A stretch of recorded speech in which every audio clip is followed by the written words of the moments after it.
So glad that I don't have to face Cato alone. Brutal, bloody Cato, who can snap a neck with a twist of his arm, who had the power to overcome Thresh, who has had it out for me since the beginning. He probably has had a special hatred for me ever since I outscored him in training. A boy like Peeta would simply shrug that off, but I have a feeling it drove Cato to distraction, which is not that hard. I think of his ridiculous reaction to finding the supplies blown up. The others were upset, of course, but he was completely unhinged. I wonder now if Cato might not be entirely sane. The sky lights up with the seal, and I watch Foxface shine in the sky and then disappear from the world forever. He hasn't said it, but I don't think Peeta felt good about killing her, even if it was essential. I can't pretend I'll miss her, but I have to admire her. My guess is if they had given us some sort of test, she would have been the smartest of all the tributes. If, in fact, we had been setting a trap for her, I bet she'd have sensed it and avoided the berries. It was Peeta's own ignorance that brought her down. I've spent so much time making sure I don't underestimate my opponents that I've forgotten it's just as dangerous to overestimate them as well. That brings me back to Cato. But while I think I had a sense of Foxface, who she was and how she operated, he's a little more slippery. Powerful, well-trained, but smart?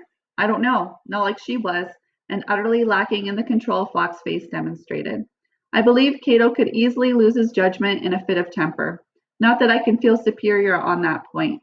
I think of the moment I sent the arrow flying into the apple in the pig's mouth when I was so enraged. Maybe I do understand Cato better than I think. Despite the fatigue in my body, my mind's alert, so I let Peeta sleep long past our usual switch.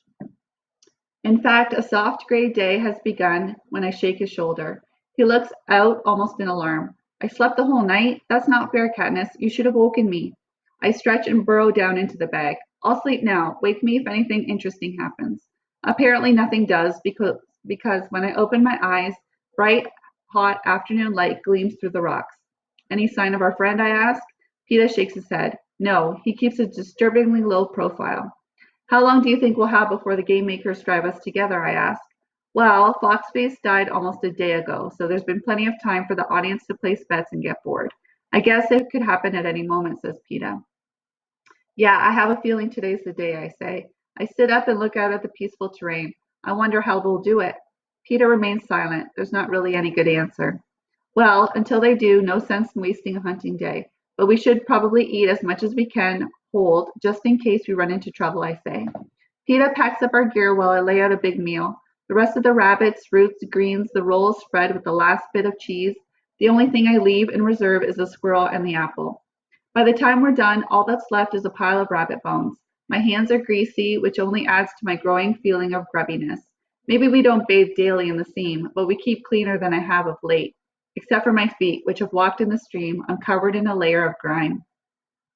Leaving the cave has a sense of finality about it. I don't think there will be another night in the arena somehow. One way or another, dead or alive, I have the feeling I'll escape it today. I give the rocks a pat goodbye, and we head down to the stream to wash up. I can feel my skin itching for the cool water. I may do my hair and braid it back wet. I'm wondering if we might even be able to give our clothes a quick scrub when we reach the stream. Or what used to be the stream. Now there's only a bone-dry bed. I put my hand down to feel it. Not even a little damp. They must have drained it while we slept, I say. A fear of the cracked tongue, aching body, and fuzzy mind brought on by my previous dehydration creeps into my consciousness. Our bottles and skin are fairly full, but with 2 drinking and this hot sun, it won't take long to deplete them. The lake, says Peeta, that's where they want us to go. Maybe the ponds still have some, I say hopefully. We can check, he says, but he's just humoring me. I'm humoring myself because I know what I'll find when we return to the pond where I soaked my leg. A dusty, gaping mouth of a hole. But we make the trip anyway just to confirm what we already know. You're right, they're driving us to the lake, I say, when there's no cover, where they're guaranteed a bloody fight to the death with nothing to block their view. Do you want to go straight away or wait until the water's tapped out? Let's go now. While we've had food and rest, let's just go end this thing, he says. I nod. It's funny. I feel almost as if it's the first day of the games again, that I'm in the same position. 21 tributes are dead, but I still have yet to kill Cato.